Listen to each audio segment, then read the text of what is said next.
Hello everybody, and welcome to this month's webinar where we will be taking a look at the IFRS Interpretations Committee agenda decisions. My name is Bruce, and over the next hour or so I'm hoping that I'm going to help you realize how important these agenda decisions are in financial reporting today. Now, what's sort of just taking a look at the background effectively to how we do standard setting, just to give you guys a reminder about how standards really kind of flow and where the interpretations fit in. If you take a look at the diagram on the screen in front of you, you'll see the starting point, of course, remember, is the agenda consultation. Now, the agenda consultation process is where the ISB decide to send out a letter to their constituents and say, tell us what the problems are. What do you want us to cover off on our agenda? They do this every 4 or 5 years. Once everybody then sends in their issues, the ISB puts those together and says, okay, we can see common themes and common problem areas. They then take those and put them into the research program. In the research program, they go out and they do a whole lot of work. They issue discussion papers or consultation documents. They get feedback from industry, and they decide what are the issues that we actually need to put on the board's standard setting agenda. Once they've decided that, it then goes into the standard setting program, and the ISB, the International Accounting Standards Board, issue an exposure draft asking for comment. Once they get those comments, they review them and finally issue a final standard. Now that's a very brief summary in terms of how a standard gets issued by the ISB. But what happens when there's a problem? In other words, somebody's looked at a standard that's been issued or one that's already in existence for a while and says, we can see that there's a bit of a challenge with how this is being applied in practice. That's where the IFRIC comes in. And that's where the interpretations guys sit and say, okay, can we assist in terms of issuing guidance? Now, just to give you some background, the IFRS Interpretations Committee, or the IFRIC as they're known, basically works as a support structure to the board in the application of the standards. The IFRIC is made up of 14 people. So there are 14 people from around the world, various backgrounds, everything from Big Four to mid-tier auditors, as well as preparers, users, and even some regulators who sit on the board. The IFRIC meets 6 times a year. 4 of those generally are face-to-face in the London offices, and 2 of those are virtually by video conference. And you can attend these. You can either attend them live in London if you want, or they are also live streamed. So you could actually attend the meetings online if there's something of interest to you. All the agenda papers that are used in the meeting are made available on the ISB's website free. So you can take a look at all of these and see what the IFRS Interpretations Committee is up to. Now, when an issue is sent to the IFRS Interpretations Committee, the IFRIC can respond to this in a number of ways. First one, of course, is that the IFRIC can issue an interpretation. So like any of the most recent IFRIC 23, they can issue something that becomes mandatory guidance under the IFRS framework. Secondly, they can say, good question, we actually need to make an improvement to the standard. And generally, if it's a small improvement that can be made through the annual improvements project, they'll submit it to the board and say, we think this is something that should feed into the annual improvements. Third, they can propose a narrow scope amendment. And I say propose because as much as the IFRIC can come up with a potential small amendment to the standard, only the board can actually make this change to the standard. So they would send that to the ISB to make a change. Lastly, they can make a recommendation to the ISB to take something onto their standard setting project if they believe it's too big an issue for the Interpretations Committee to issue. Or lastly, they can issue something called an agenda decision. Now, what exactly is an agenda decision? An agenda decision effectively is when the IFRIC issues a document stating the reason why they are not taking it on. So unlike the other things that are potentially going to result in some standard setting or in a change that the ISB may make, an agenda decision is where the ISB says we're not going to take something onto our agenda because we do actually believe that the answer is in the standard. Sure, it may not be 100% clear and you kind of have to navigate your way through the words, but I think the most important thing here is that this is where we say there is actually guidance in there. Therefore, we're not going to do any standard setting, but we want to lay out why we think the answer is A or B or whatever guidance we think needs to go out there. Those are what we're looking at today, the agenda decisions. Now, I want to start off by showing you a very short interview. It's an interview that was done with one of our directors, Tapira, and Sue Lloyd. Sue, for those of you who don't know, is the vice chair of the International Accounting Standards Board and also the chairman of the IFRIC. Now, just take a look at this, a couple of minutes, but I think it's good to hear from the ISB themselves in terms of how the IFRIC works and why these agenda decisions are so important. It's my pleasure to welcome Sue Lloyd, the chair of the IFRS Interpretations Committee, as well as the vice chair of the ISB. So Sue, we're meeting with a couple of colleagues of yours today and interviewing them and talking about different things. But with you particularly, I'd like to speak to you in your capacity as the chair of the IFRS Interpretations Committee. So by way of background, for those that don't know, we already have a standard setter in terms of the board, and they go to great pains to develop high quality standards, due process, they're exposed, they're re-exposed if necessary, etc. And one wonders, why then do we need an interpretations committee? Good question. One of the objectives of the board or the IFRS Foundation is to make sure that when we write our standards are applied consistently. So one of the really important roles of the interpretations committee is to work in partnership with the board to make sure that we're getting consistent application of the standards. And as people would know, working with the standards, the devil's always in the detail. So it's only when people get into specific fact patterns and questions that often application questions come up. They submit those to the committee, and the committee is really helping the board with that consistent application. So it's a group of experts from the market, the audit firms, preparers and others who discuss the issues with their knowledge from practice, and they help the board by identifying where there might be gaps in our requirements, where we need to do more with interpretations, or just with the agenda decisions to set out what the requirements really mean. Thanks you for raising that issue of agenda decisions, because that's the next issue that I like to tackle. So firstly, what are agenda decisions? That's a good question. And we're actually having a discussion at the moment about whether that's a good name for them or not, because we think it undersells what their role is. So really the agenda decisions have got two purposes. The first one's quite a formal one, which is when an agenda decision is issued, the committee is making a formal decision that standard setting isn't required. So they've decided that there's enough information and adequate basis in the existing literature to reach a conclusion. So we don't need to issue an interpretation or do any narrow scope standard setting. So that's a very formal purpose of the agenda decision.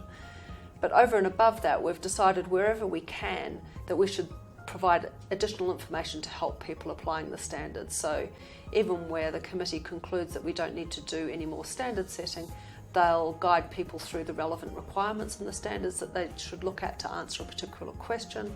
They'll remind people of what the disclosure requirements are, and sometimes we even go the extra step and actually answer a specific fact pattern to help people understand the requirements. So we're trying to put a lot of helpful information into the agenda decisions. So if I had to think about it, I'm a financial reporter somewhere in the world. I've read an accounting standard. I think I know what I need to do next, and I go ahead and I do it. How am I to know that an agenda decision exists somewhere that potentially speaks to that particular issue that I'm attempting to deal with? How do people get to know about that? Well, the good news is on our website now we've got a supporting implementation page, and you can go in there and search by standard, and all of the information we've published on that standard is in one place. So if there's an agenda decision on a particular topic, you'll find it now there on the website. So as an accountant, I need to navigate the accounting standards as well as the agenda decisions in order for me to make sure that I haven't missed anything critical. So if we think about how agenda decisions have been dealt with, let's say in other jurisdictions like in the US, for example, where I believe they have formal standing, how do you believe agenda decisions ought to be treated in other markets where IFRS is the standard? So from our perspective, from a sort of the formal articulation, it's not mandatory to follow our agenda decisions. So they have a level of authority, but they don't have the status of an accounting standard. But we describe them as, I think, helpful, authoritative and informative. And we hope that they help people understand our requirements. What it means in a lot of jurisdictions is that the regulators and audit firms will expect companies to apply them as if they were required. So some people sort of say they're not really voluntary because I'm expected to follow them, but that very much depends on the particular jurisdiction that somebody's operating in. So in Europe, for example, the regulators would expect a preparer to follow a relevant agenda decision and effectively impose it. But that's not a requirement that's come from us. It's a decision that's been made by the regulator. Well, I guess the parting message to folks is get on the website, make yourselves familiar with what has been covered and stay up to date. So I guess you can see from what Sue had to say, as much as these may officially not be something that's mandatory from the ISB's point of view, given that all the large regulators make these mandatory, effectively you need to apply them. So if you've never heard of an IFRIC agenda decision, well, these are something you should be applying, and I'm hoping now you're going to listen even more closely to what we're going to discuss today. Just a bit of an interesting statistic, just talking about what was done last year by the Interpretations Committee. In 2018, from the 6 meetings, 28 issues were submitted to the IFRS Interpretations Committee. They addressed 23 of them and issued 21 agenda decisions. So if you hadn't heard of an agenda decision before this, there are 21 from last year alone that you would need to obviously be aware of. Now, what I want to do in today's session is just take a look at the agenda decisions that have come out effectively over the last short while, or last 12 months, really dealing with these here. As you'll see, we go through these don't necessarily result in a change to the standard completely. So you don't necessarily have to completely change the entire standard, but these are on application issues within those standards. And you'll get a feel for them as we move through them. So let's take a quick look through these. The first group of changes applies to IAS 23 on borrowing costs. Now, the issue arises around borrowing costs, really around what exactly is a qualifying asset.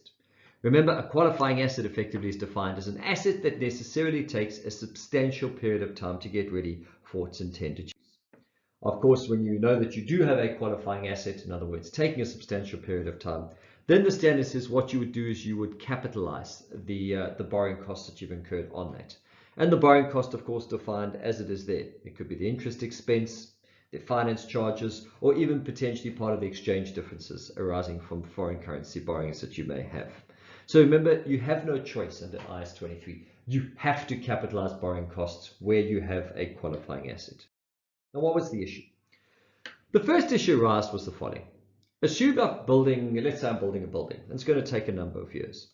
Assume that on day one, I start construction. So I'm incurring expenses. I've actually started digging the holes and building the building. 1 year into construction, I decide I'm going to take out some borrowings. So it's only a year into the construction that effectively I borrow money against me to help me finance the rest of the project. The project finishes a couple of years later. How do you apply the requirements in IAS 23 to this? Why? Well, because there are 2 ways you can do it. One, the standard says potentially you need to apply to all expenditures on the qualifying asset, which means effectively I could apply those borrowing costs to expenditures incurred throughout the construction of the building. Or the second option is I could only apply to expenditures incurred after the date at which I took out the borrowings. And this is a question that was submitted to the IFRIC. Well, when you take a look at IAS 23, IAS 23 says effectively you would only start the capitalization of borrowing costs at the point at which the borrowing costs are being incurred. So if borrowing costs aren't being incurred yet, you cannot effectively capitalize them. So in our example, we're saying the only option you would have is effectively to only apply the borrowing costs or capitalize borrowing costs from the date at which the actual borrowings are taken out. So that's what the agenda decision addressed. The second agenda decision looked at what happens when you've got land and buildings, once again when you're constructing. Remember, I go out and I buy a piece of land. Onto that land, I decide I'm going to build a building. Now, if you think about it, I've really got 2 assets. I've got the land and I've got the buildings that I'm building on top of it. The question is, once I've bought the land and I start the building, does that mean at that point I need to stop capitalizing the financing on the land? In other words, do I treat these 2 separately? Now, the first thing you've got to ask yourself is you've got to say, what is the intended use of the land? Because there are 3 ways in which you could effectively own land in this scenario. First one, it could be owner-occupied. In other words, I'm building an office or factory that I will use myself, in which case I'm going to apply IAS 16. The second one says I could be holding it for rental or capital appreciation, in which case it's going to fall to IAS 40. Or the last one, I could be building a building or office that I will sell, in which case it'll be inventory. Now, I've got to decide which one of these it's going to be, but remember, that doesn't necessarily drive the accounting. Why? You need to ask yourself effectively this question. Is the land capable of being used for its intended purpose while the construction is ongoing? Now, the answer most of the time to that is going to be no, it's not. I can't use it as investment property or sell it as inventory or use it as PP&E until I've completed the construction. As a result, when you've got these two items that are effectively inextricably linked, you would continue to capitalize the borrowing costs on the land until the entire unit, being the land and the buildings, is ready for use as it was intended to be. So the answer quite simply is you'd continue to capitalize on the land while the building is still taking place. Let's take a look at the second issue that was sent to the IFRIC relating to IS23. Here's an example. BRIC, a real estate developer, constructs buildings and sells the individual units in the buildings to customers. The entity borrows funds specifically for the purpose of constructing the buildings and incurs borrowing costs in connection with those borrowings. Before construction begins, the entity signs contracts with customers for the sale of some of the units in the building. In other words, they're building a whole number of different units and they're going to sell them off individually. Now, the entity intends to enter into contracts to sell the remaining part-sold units or the part-constructed units when it can find suitable customers. Now, assume that if we're applying IFRS 15 to this, that's the revenue standard, well, the entity would be transferring control over time, so effectively recognizing revenue on an over time basis. The question is, how would IS23 apply to this? Now, the question we're really asking is, can BRIC capitalize the borrowing costs on the three potential assets that could arise out of this transaction? Remember, the three assets are, firstly, there could be a receivable because there are units that they've already sold and therefore they won't have the asset on balance sheet, they'll just have the receivable. Secondly, there could be a contract asset arising out of the revenue transaction, which effectively is their right to consideration. And the third one, it could be inventory. In other words, I've still got work in progress that's being built that's represented as inventory because I haven't sold them yet. Remember, of course, you've got to, when you're applying the IS23 requirements to this, remember the definition of a borrowing cost, okay, or qualifying asset. A qualifying asset is defined as an asset that necessarily takes a substantial period of time to get ready. So if we're looking at a substantial period of time, I want you to think about applying that to the previous example. If we apply it to the receivable, we can't capitalize any borrowing costs. Why? Because financial assets, in other words receivables, aren't qualifying assets. They're covered by IFRS 9. So you can't apply borrowing cost to that one. The second one, what if I have a contract asset? Well, the contract asset is also not a qualifying asset. That's because this type of asset represents the entity's right to consideration for something other than the passage of time in exchange for transferring the control of the unit. In other words, it's not necessarily the asset itself. Therefore, it doesn't meet the definition of a qualifying asset. The interesting one, however, is the third one, in inventory. The Interpretations Committee conclude again that you also cannot capitalize the borrowing costs on inventory. Why? Well, because of the intention. The fact that BRIC is prepared to sell these assets at any point, in other words, at any time somebody walks in and is prepared to sign a sales contract, they will sell it and recognize a receivable, means that these assets are ready for sale now. They're not taking a substantial period of time because the company is prepared to sell them at any point. As a result, IS23 does not apply to any of these assets. Now, those are the issues that effectively came up under IS23, and I just want to give you a feel for the kind of things. Let's move on to the next one. The next one we take a look at is IS21 on foreign exchange. Now, this one came up effectively as a result of a lot of what's happening globally with places like Venezuela, where there's a major challenge in terms of accessing foreign currencies. And the question is, how do you apply IS21 when you've got foreign currency that's administered by judicial authorities, or there's long-term lack of exchangeability, or you're in a country where you just cannot access foreign currencies? Remember, IS21 says the general principle is that all foreign currency transactions need to be recorded at the spot rate. If you take the spot rate and say, well, how does that impact on the year-end balances? Well, the standard says that your closing rate at year-end is the spot rate at the end of the period, and the spot rate is the exchange rate for immediate delivery. So what do you do in a situation where you cannot access cash? Let's say there's a long-term shortage of whatever currency you're looking for. In other words, you just cannot get Forex in whatever country you had. As I said, this was very prevalent in Venezuela. What came out effectively is that the committee concluded that the closing rate, where you cannot get the rate for immediate delivery, will be the rate to which the entity would have access at the end of the reporting period through a legal exchange mechanism. Effectively, what we're saying is when you're looking at that closing rate, if you cannot use the official rate because it's not accessible to them, they'd say, what other rates do we have? And that's the one that they would use. Of course, this is very, very judgmental. As this is so judgmental, the IFRIC just went on to highlight the disclosures that would most likely be applicable. Those being the ones out of IS1 around where you've made judgments and there's estimation uncertainty, and of course where there's significant restrictions on your ability to access the assets of a group company under IFRS 12. So just bear in mind these disclosures would probably apply. Lastly, just remember that these economic conditions generally are evolving on a constant basis. So all the committee did was highlight the importance that what's applicable this year may not necessarily be applicable next year. So you would need to constantly reassess at each reporting date what official rates are they available, and potentially relook at the rates that you're using. So just bear in mind this would be a change. The next one that the IFRIC addressed were changes to IS 8 for accounting policies, changes in accounting estimates and errors. Now the issue being addressed here was what happens when there is no guidance in a standard. Now remember, IS 8 says that when there is no standard applicable to a specific transaction, you need to use judgment and develop your own accounting policy, taking into account things such as standards and interpretations dealing with similar issues, or even the framework to IFRS. If none of that works, then of course we would look to other standard setters.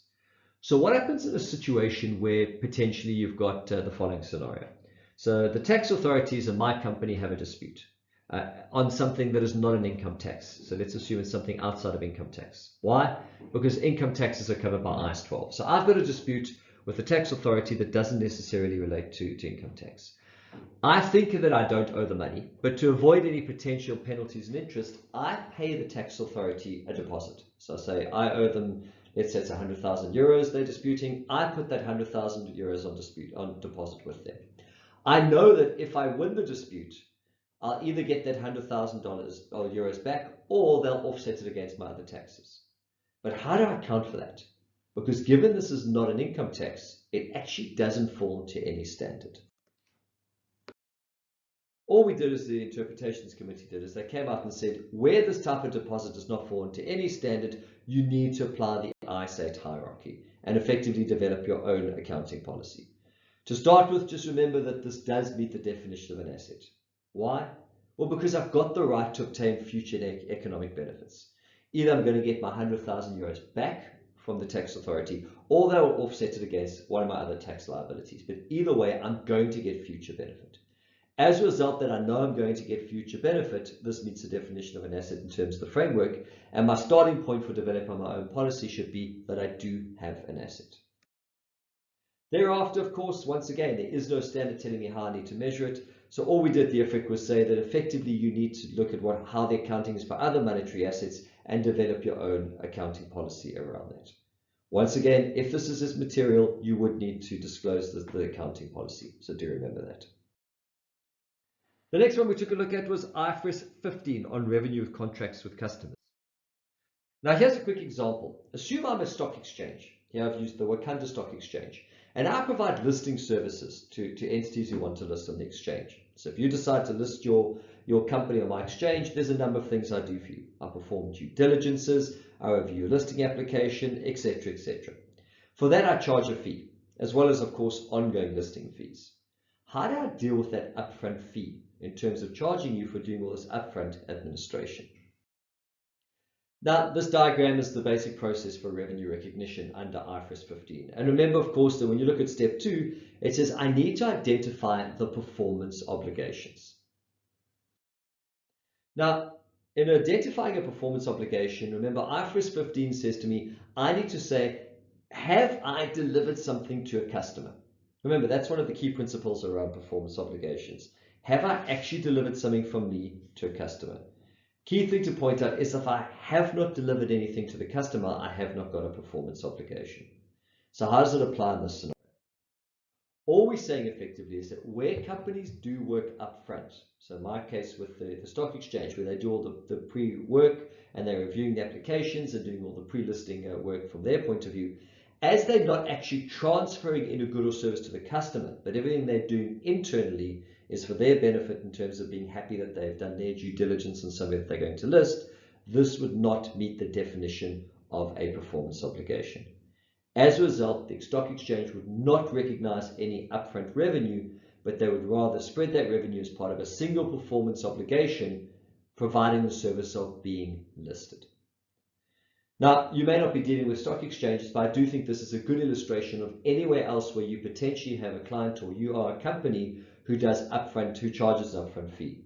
In very few circumstances do those upfront fees actually result in recognition of revenue upfront. So just take a note from this if you have got any upfront fees. The next set of changes were around individual company accounts, IAS 27, looking at separate financial statements. Now remember, in terms of IAS 27, there are three ways that you can account for your investments. In other words, I'm talking about the standalone accounts where you're accounting for your subsidiaries, associates, or joint ventures. And effectively, you can account for those either at cost, fair value, or using the equity method. Remember, this is a free choice. You can choose which one you want to do, but you do need to be consistent across categories. Now here's the question that was raised. Assume I've got parent A who owns 100% of subsidiary B. In parent A's standalone accounts, they choose to account for this investment at cost. Assuming down the line, they now decide to sell 95% of that investment. So they sell 95%, they de-recognize as a subsidiary, but they've still got this additional 5%. Now, assuming there's no significant influence or no joint control or anything other that would make it complex, this is just going to be a simple financial instrument under IFRS 9. How do they account for this? Now, IFRS 9 applies to all investments in equity instruments, obviously outside of subsidiaries, associates, and joint ventures that are scoped out. In terms of IFRS 9, you initially account for the investment at fair value. So that's easy. In my example, I would fair value the 5%. But then it says for equity instruments, you account for all subsequent measurements at fair value through profit and loss. Unless you use the initial recognition option. And the initial recognition option, remember, says that for equity instruments, you can make that irrevocable election to present all changes in fair value through OCI. So simply put, remember on day one, when you first recognize an investment, you can choose to take that investment if it's an equity instrument and fair value it to equity. Now the question here is, does that still apply in the scenario I've just given you? Because in the scenario I've just given you, we were previously recognizing the subsidiary.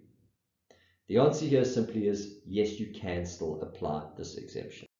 So all we did is we said, when you look at this, reading the requirements of IFRS 9, we talk about initial recognition under IFRS 9 as an equity instrument, not initial recognition in the financial statements. So we are moving from 100% to 5%, we would still allow you to use that option to now designate this as fair value to equity. So that's the first example. Let's take a look at the next one. The second issue that was sent to the IFRIC was a similar one that said, assume once again I've got parent A who owns 5% of investment B. So simple financial instrument under IFRS 9. In parent A's standalone accounts, they choose to account for the investment at cost. So assume on day one, the cost, which is equal to the fair value on day one, is $5 million. Down the line, a couple of years down the line, A decides to buy an additional 55% of B. So B now moves from being a standard investment to being a subsidiary. And for that 55%, they pay $110 million. At that date, if you had fair valued the original 5% that they had bought a couple of years earlier, it would now have been worth $10 million. They choose to account for all the subsidiaries in parent A's standalone accounts or their separate accounts at cost. How do you work out that cost? Now, there are two ways you could work out that cost. The first one, option one, says I take my original cost of the 5% on day one at $5 million. I add to that the 55%, which is effectively what I've just bought now at 110, which means my cost under IAS 27 would be 150. Option two, however, says I need to fair value that initial 5%, which means now I fair value that to 10 million. I take that 10 million plus the value of the 55% at 110 million, which means now my new cost should actually be 120 million. Which one of these is correct? I'm going to give you 5 seconds to think. Which one would you account for it?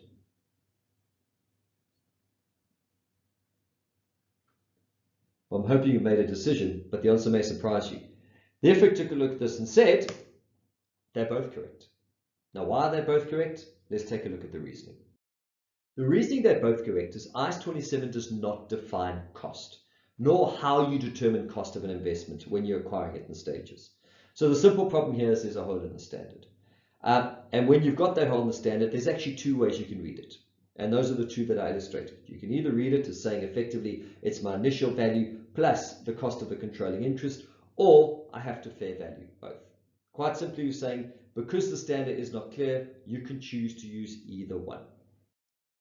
I would, however, note that this is what we consider to be an accounting policy. Therefore, you have to apply this consistently. So you can't choose for one acquisition to do it one way and another one to do it the other way. You need to be consistent in your application. Of course, remember, if this is a significant accounting policy, you would need to disclose it as such under your accounting policies. Lastly, just a quick question. Because I've obviously said there's a difference between if you choose to take the initial 5% of cost or fair value, where would you account for that difference if you do decide to use the full fair value? Well, the simple answer is in profit and loss. There's nowhere else to really put it. As this is effectively just fair valuing the initial 5%, we would say record it in P&L. Let's move on to the next one. And the next one takes a look at IFRS 9 on financial instruments. Now, even though this is a new standard, we are still seeing some questions being asked of it. Assume the following. Company A enters into a derivative contract to purchase a non-financial item. It does not intend to take physical delivery and therefore counts for the contract at fair value through profit and loss. So we're taking a derivative, we're not applying hedge accounting, therefore we have to take all the fair value on the derivative to P&L. At the settlement date, the entity physically settles the contract and actually at that point does take physical delivery of the item. Company A then accounts for the transaction as follows. It recognizes the inventory for the non-financial item at the amount of cash paid plus the fair value on the derivative. It reverses the cumulative gain or loss on the previously recognized in P&L on the derivative, and it recognizes a corresponding adjustment to inventory. Is this correct? Just take a minute to take a read through that and decide, do you think this accounting is correct? I'm going to give you a couple of seconds just to reread it.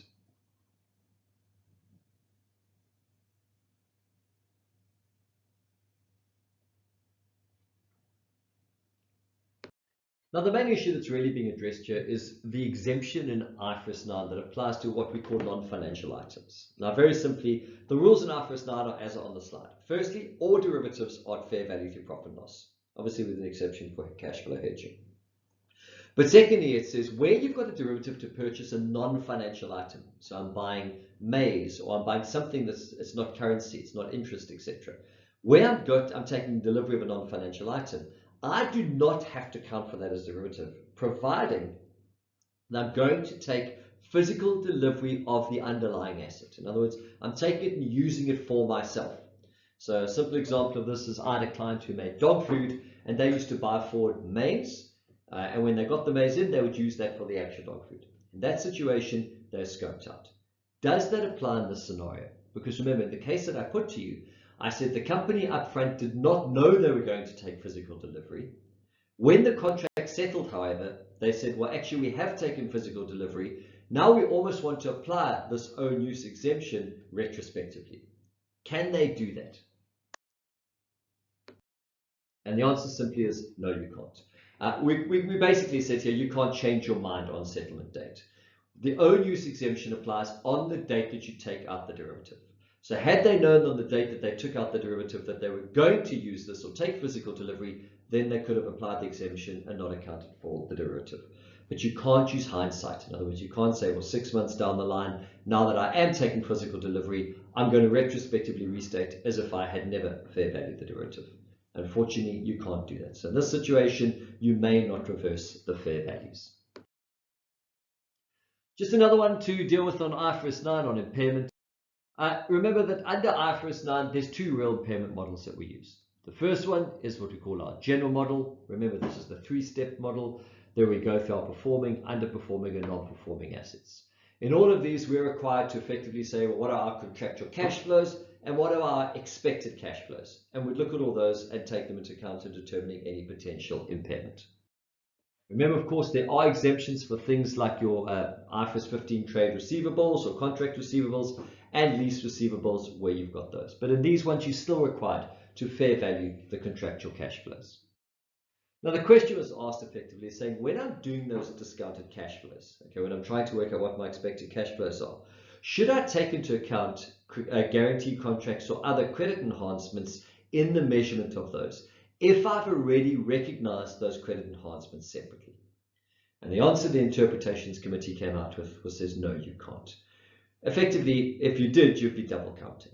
So what we're saying is under normal circumstances, if you have an asset which has got a built-in credit enhancement or guarantee that you're not recognizing separately, then you would take that into account in determining your cash flow exposure. But if you've taken out a separate asset and you're recognizing the guarantee or the credit enhancement separately as an asset, you cannot, in addition, use those cash flows to offset your expected credit loss model. Otherwise, you'd be using those same cash flows to support the asset and to reduce your ECL calculation. So in both these situations, remember, you can't use those cash flows twice. So just clarifying, if you have recognized the credit enhancement or the guarantee separately, you cannot use it in addition when you're doing your ECL calculation. Right, let's go into some group accounting again, and let's look at the agenda decisions around joint arrangements. Remember, in terms of IFRS 11, you've got two things that you could have, either joint operation or joint venture. I don't know how many of you remember, but it must be about 5 years ago now, the IFRIC issued almost 12 or 13 pages of guidance on doing this distinction between a joint operation and a joint venture. Remember, of course, that this is still one of the trickier things in accounting that we see. Remember, joint operation, this is where you've got rights to the assets and obligations for the liabilities. So it's the underlyings that we're looking at. Whereas for joint ventures, this is where you've got a right to the net assets of the arrangement. Now, just reminding you of the accounting, if you do have a joint operation, remember for joint operations, the operator will account for their share of any assets and liabilities and their share of any revenue and expenses. So it's almost the old proportionate consolidation, accounting for my share of everything on a line-by-line basis. Now remember that as we look at the agenda decision. I want you to think of the following scenario. Assume I've got a joint operators A and B. A owns 60% and B owns 40% of a joint operation. Remember, this is a joint operation, so it's not effectively, it's not a joint venture. They're accounting for it on a line-by-line basis using proportionate consolidation. Assume that A is entitled to 60% of the output from the operation and B is entitled to 40% of the output of the operation. In year one, A receives and sells 55% of the output that it receives from the joint operation. Going into year two, in year two, A receives and sells 65% of the output which it sells. Now, why have I done the difference? Just for whatever reason, operational reasons or whatever there may be, just assume that the 60-40% doesn't always work in every year. So as I just said in the example, in year one they receive 55%, in year two they receive 65%, in year three it could be back to 55%. And on average this balances out to their 60%, but for whatever logistical operational reasons, it doesn't always equal 60% in any year. How does A account for its interest in the joint operation? Should it be accounting for what it's entitled to, in other words the 60%, or should it be accounting for what it actually receives? In other words, the 55% in year one and the 65% in year two. This is the issue that was put to the IFRIC. The answer effectively was that you account effectively for what you've actually received. So this is more about what you've actually received and not necessarily what you've been entitled to. So even though they were entitled to 60%, they account for this on the basis of what they've actually received. So in year one, it would be they would account for the 55%, and in year two, it would be the 65%. Let's take a look at the second issue. Assume the following. I've got three operators, operator A, B, and C, and they each own a third of a joint operation. Note that this joint operation is not being structured through a separate vehicle. Okay, but assume it needs premises. It's not a separate legal entity, it's not a separate company, but it needs somebody to sign a lease. So joint operator A decides it will sign a lease with a lessor for premises for the joint operation, with of course the right to claim back from B and C. What should A recognize in its accounts relating to the lease? The issue here is that IFRS 11 says that a joint operator recognizes its liabilities, including its share of any liabilities incurred by the joint operation. So effectively, they would account for anything that was they're jointly liable for with the operation. But the lease, however, is a different situation because the lease was signed for by A itself in its own capacity. As a result, from A's point of view, they have the primary responsibility for the lease. As a result of that, A would have to recognize the lease in full in its own financial statements. Even though it's part of a joint operation and has a right to claim from the other two, at this stage it has to show the full lease in its books. I would note that this is a very common transaction for many people who enter into joint operations, so I would just like to point out that this is going to have quite far-reaching consequences for any of you or your clients who've got joint operations where one party is employing people, signing leases, doing whatever agreements in their own name where they are taking their primary responsibility. Moving on to the last one, and the last one I'm going to touch on is IAS 38 on intangible assets. Now this is a very common transaction where we talk about SaaS services, or as they're known, software as a service. Assume the following example. Black Limited provides software on a software as a service cloud computing arrangement in which the customer contracts to pay a fee in exchange for a right to receive access to the supplier's application software for a specified term. Black software runs on cloud infrastructure managed and controlled by Black. The customer accesses the software on an as-needed basis over the internet. The contract does not convey the right over the tangible assets. How does the customer account for the software? Now, if you think about where you are contracting for cloud services, effectively there are two ways you could potentially have to account for it. It could either be a lease, or you could have in your books an intangible asset. So which one should we be taking a look at? Let's take a look at them. The first question is, do I have a lease under IFRS 16? Now, IFRS 16, the new leasing standard, defines a lease as a contract that conveys the right to control the use of an identified asset for a period of time. And remember, the standard looks at that whole concept of control, being the right to obtain substantially all the economic benefits, and of course the right to direct the use of the asset. Question is, would me accessing cloud services effectively be a lease? And what the IFRIC looked at is the IFRIC said, look, in order to receive the future access to the supplier software running on this infrastructure, I would need to have the decision-making rights around the how and for what purpose the software is used in order for this to be a lease. In most situations, the customer does not have those decision-making rights. In other words, the customer can't decide how updates would happen, when updates would happen, reconfigure the software, etc. Generally, they are just making use of the service, but they cannot do those key decision-making rights about it. Sure, you may have the right to change the color or the font or put your own logo in, but the real kind of critical decisions are still held by the software provider. In that circumstances, you would not have a lease. So IFRS 16 does not apply to software as a service type transactions. So now that we know this isn't a lease, the question is, well, could this potentially be an intangible asset? Now remember, IAS 38 says that an intangible asset effectively is any asset that is an identifiable non-monetary asset without physical substance. Now in order to meet that definition, you need to say to yourself, do you have an asset? And remember, an asset inherently includes that part that says, is it something that you control? So once again, like with the leasing, we're back in that question of control. The IFRIC took a look at this and effectively said, we think where we have these software services, we don't believe that effectively these are giving the customer control over the intangible asset.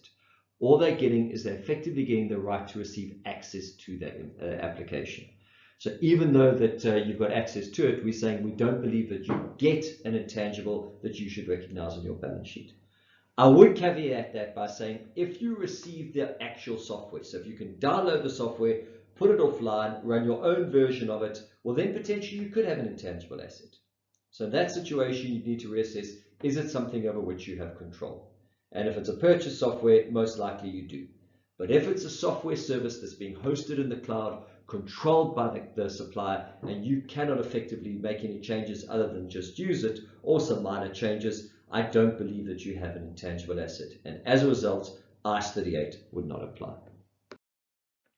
On that basis, we said, well, neither IFRS 16 on leases nor IAS 38 on intangible assets apply. In other words, the only thing left is to say effectively that software as a service type contracts are just simple service contracts, which you would account for on a straight line basis. So if we went back to the case study, we'd say, well, because none of those standards apply, as I'm paying the expenses every month and have access to it, I will just expense those through the P&L. So effectively, we're saying none of those apply to these type of contracts.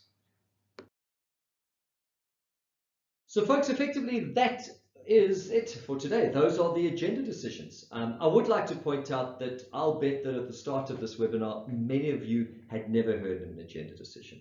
I'm hoping that between the video that we showed you from Sue and the type of things I've just been through over the last short while with you, you realize that these are important.